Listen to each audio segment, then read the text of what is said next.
Hi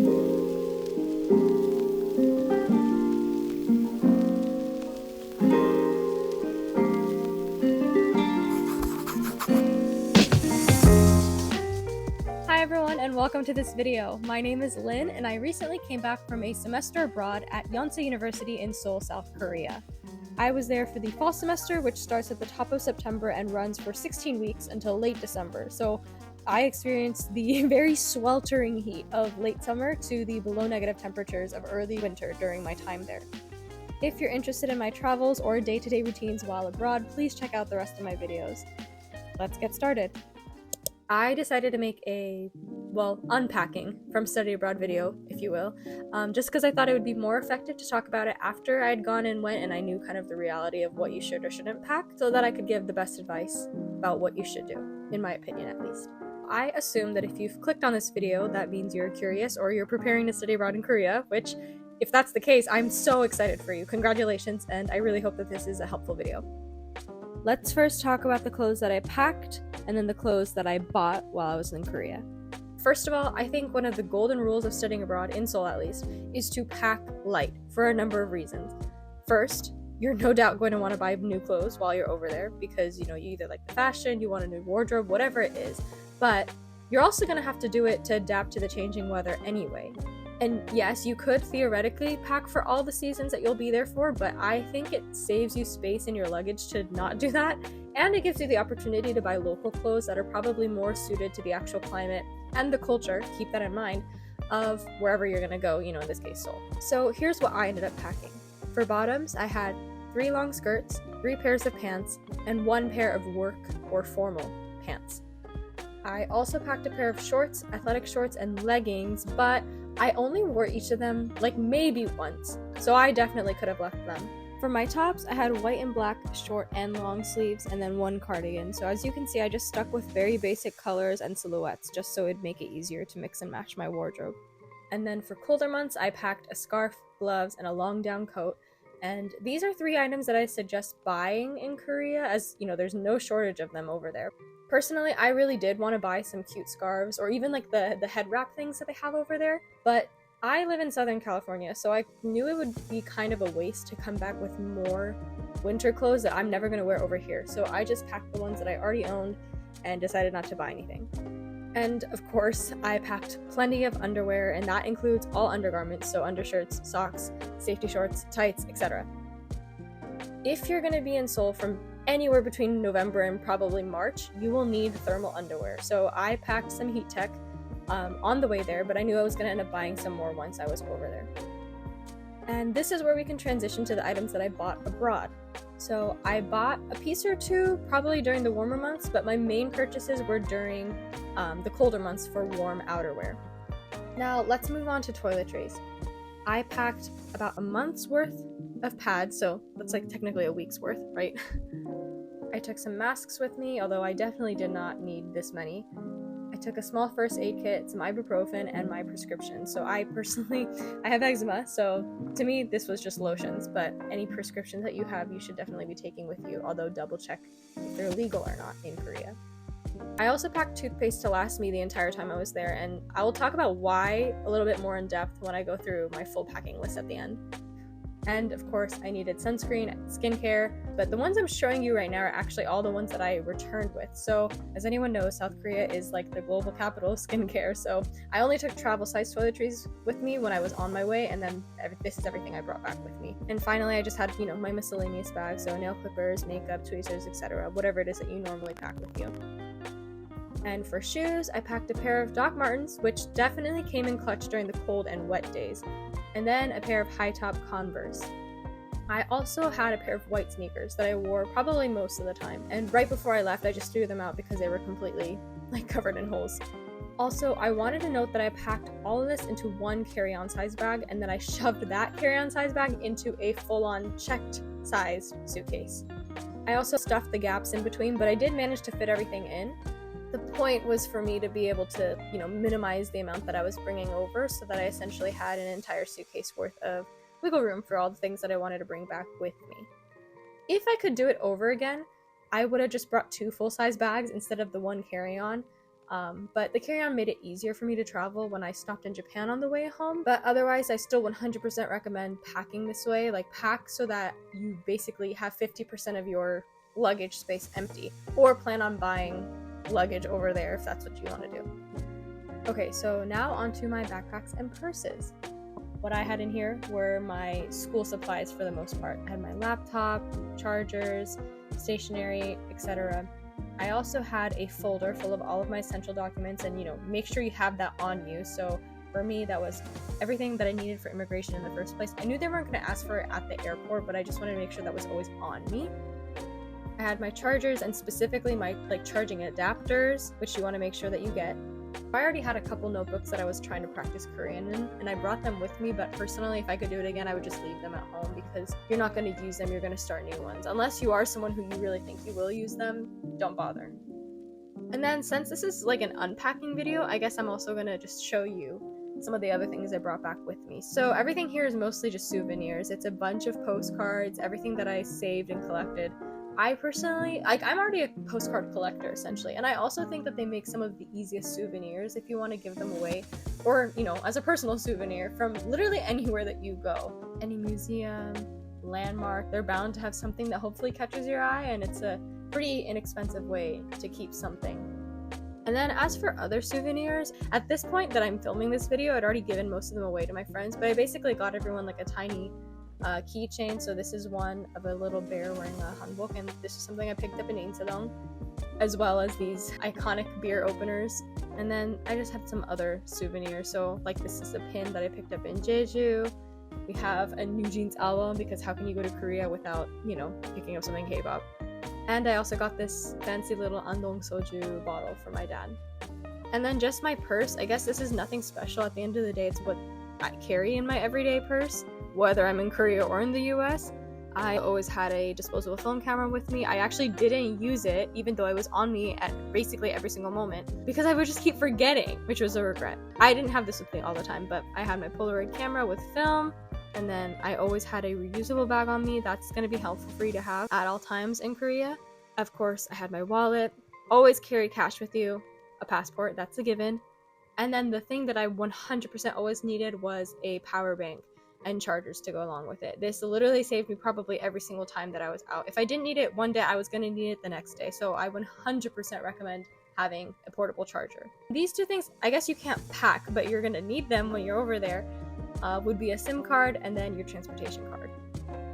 Alright, so I know I just went through most of what my packing list was, but I thought it'd be the most helpful to just give you an actual rundown of what I packed. I did edit this so it accurately represents what I actually took over with me, because I couldn't show everything in the video when I was unpacking, but so I just wanted to go through it real quickly for a couple things that might have asterisks or just commentary that I have. For the most part, it is the same those as what I've already shown. So first and foremost, you have your essentials. This is just, hopefully everyone knows, but sometimes you forget to go over them. So obviously you need your passport, your visa, any documents that talk about your insurance, your health, your living situation, the documents that you use to get your visa. I just brought everything that I might possibly need with me. Have it in hard copy form, have multiple copies. I had records of where I was living. I had all of my plane tickets, my hotels, everything. Just have all documents printed out, hard copy on you, on your way over there, and make sure that you don't lose them. So aside from the documents and your passport and visa, other essentials would include money. So you're definitely going to need cash in Korea. So the local currency is the Korean won. I couldn't get any before I left. You're definitely going to be able to exchange it over there at the airport, wherever. Some places are going to be more expensive than others. That's up to you to figure out how much you're willing to pay for the exchange rate and whatnot. I exchanged right away when I got there at the airport within Uri Bank, global ATM, and I'm pretty sure that rate is the same literally at any other Uri Bank ATM that you go to. So there is one on campus if you're going to Yonsei, and obviously you probably won't be using any other currency, but it's always good to have something. So for me, that just meant the US dollar. I just had extra as a backup. Who knows when you might need it. Everything else here I've already kind of mentioned in the video. Again, note for the medication, you should double check always 100%. I'm sure program advisors are going to say it too. Double check what is legal and what is not legal in Korea. I remember hearing from friends that I guess if you take melatonin, I think they don't. I'm not sure if it's that it's illegal or that they just don't use them over there, so you'll have to bring your own. I can't remember which one it is, so definitely do your own research there. But you don't want to get in trouble with the law. So double check all your medications with your doctors and Korean law. So then toiletries. So this is one of the things that I mentioned earlier that I was going to talk about a little bit more in depth as to why I took fluoride toothpaste to last me the entire time. And it's because toothpaste was one of the things that I saw other people mention as being different, in Korea. And that if you're coming from the US, it's a difference in the water and what's in the toothpaste. So in the US, it's quite common for most water systems to have fluoride in it, so your teeth are used to that. And then of course, toothpaste has plenty of fluoride in it. And they were saying that in Korea, the water's different. So people talk about hair loss with adjusting to the water. And luckily for me, the place that I was staying at already had like a shower filter, so that wasn't an issue, but that is something to think about if you're going over there, if you might have to buy that. But anyway, so the difference in the water and also either the amount of fluoride that was in the toothpaste or that there just isn't much fluoride in the toothpaste is something that I read. I didn't see it too often, but it is something that I saw, and I figured I don't want to come back with cavities, I don't want to come back with weaker teeth. I might as well just take, it's just essentially 1 more or 2 more tubes of toothpaste. I might as well take it with me. And that's the same with deodorant. I ended up not showing it in the video, I think, but I did take deodorant. I didn't buy any deodorant over there just because I know people said that it's less effective or whatever it is. So I think the general rule with this kind of stuff, with toiletries, are things that really affect your body. So with medication, assuming that it's all legal and whatever, those kinds of things, it's a matter of what are you willing to change up in your routine versus not. So for me, I didn't really want to change up my toothpaste, I didn't want to change my deodorant, but I don't mind changing up the sunscreen I use, the skincare, the shampoo, whatever. So those are the things that I'm going to plan to buy over there. But the things that I want to keep consistent for the sake of my body adjusting to it, I'm just going to take what I need to last me the 4 months that I'm there. And so that's, up to you to figure out what that might be for your routine. And then clothes, this is just the accurate representation. The things that I'm crossing out on this list are the things that I think I could have gone without, so the things that I didn't actually wear that often. I'm just now realizing that I showed 3 skirts when I was unpacking, and actually one of them I bought in Korea. The other 2 I packed with me, and I did pack a 3rd shorter skirt that I just wore a couple of times. I ended up just wearing the long skirts a lot, so I think that's why my brain just forgot about that, but otherwise, it's the same though. I took more tops than I think you need, but again, I wasn't planning on buying that many clothes over there. I knew I was going to buy some. Again, most of my purchases were just for the winter months when I knew I wasn't going to waste space packing like thick sweaters and whatnot. But otherwise, regular shirts, I just stuck with the same one. Like I just went on rotation. And I think there's a couple factors to consider with this. So one, how often do you think you can do laundry? I didn't know at the time how often I'd be able to do laundry. Luckily for me, I could do it at least once a week. I could do it at any time I wanted to. I just ended up doing it about once a week. For some people, it might be harder to do that. Like if you're staying in a place that doesn't have a laundry machine and you have to go somewhere, maybe you need more clothes to go less often, whatever it is. You definitely want to pack enough clothes that you can go a week and you feel pretty comfortable without being able to do laundry. I think you can definitely cut this in half. If you're planning on buying clothes over there, again, it's to figure out your priorities. I didn't personally care about buying too many more clothes over there. As much as I would want to, I knew it wasn't something I really needed to do or prioritize, so I didn't bother cutting down everything I was bringing over to make room for the things that I wanted to buy. But I think if you're planning on buying more clothes, then you should probably cut down about half. Like, I know it sounds like it's kind of a lot to cut down half and literally take maybe 3 shirts, but it's definitely possible, and it's something I recommend so that you don't realize that you're gonna need to buy a new suitcase and pay for another thing of luggage on your flight back or something like that. So just the key thing is figure out what your priorities are and be honest with yourself what you're going to end up doing or what you won't end up doing. Don't pack aspirational items like I did with my gym shorts or whatever. If you don't think there's something that you use daily currently, you're most definitely not going to do it when you're over there. So be smart, know yourself, be honest with yourself. Everything else here I think I mentioned in the video. Of course, I packed pajamas and plenty of underwear. This is something that I think you should pack as much as you think you might need. it's hard to know how sizing works for you personally until you go over there and you try on clothes. And so for me, just regular clothing I wasn't too concerned about, but I knew with underwear that might be an issue. Like, who knows, I didn't know if I was gonna find that much underwear that I could comfortably fit in, that I liked. That's something that I like keeping consistent for myself, so I made sure that I was not like cutting down on that. The only thing I did buy a lot more of was socks while I was over there, and heat tech while I was over there. And yeah, like I mentioned in the video, outerwear in general I think is something that, along with just warmer clothes, like clothes that take up a lot of space like sweaters, if you're going like me from the end of summer to winter, I would recommend just not packing as much if possible. I would take maybe 1 or 2 jackets or sweaters. That was something that I wish I had done a little bit differently. Like, I wish I took 1 sweatshirt with me so that when it did start getting chilly, I wasn't just like cold and not buying anything until it got a lot colder. But if you come from a place where, let's say, you already own all of these and you don't want to buy more while you're over there and come back with it, then of course you just have to figure out, again, your priorities. Are you okay going over to Korea, buying it and coming back with it, or potentially buying it to leave it there? That's also an option. And you just have to figure out what your plan is going to be and pack accordingly.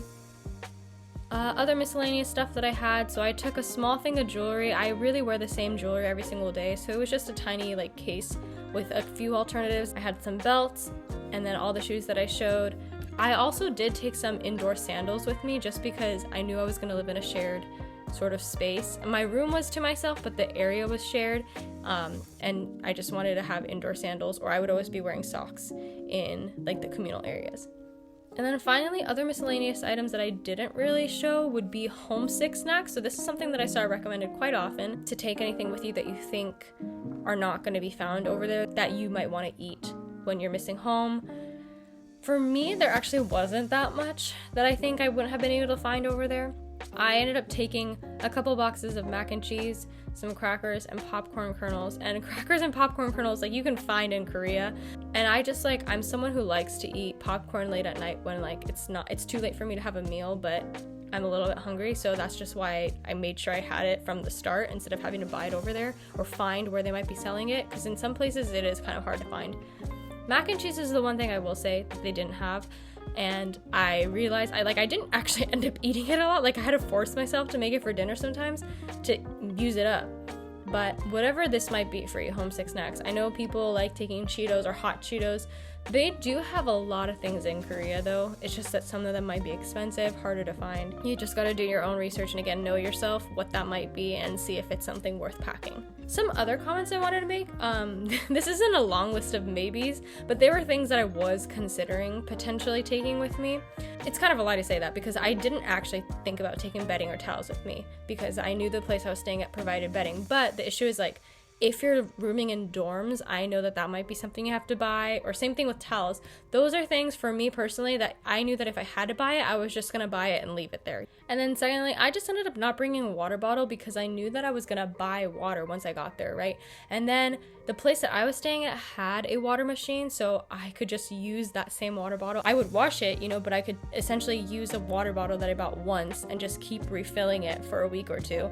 And then I'd buy another water bottle for a different drink or some other time, and then I would use that. And at a certain point I had 6 different water bottles that I was just washing and reusing. So I didn't end up having to buy a water bottle. But again, it depends on what you think your situation is going to be like. If you think you're going to be in a place where you can't get water to drink, then you're always going to have to buy water anyway, so in which case, why would you bother with a water bottle?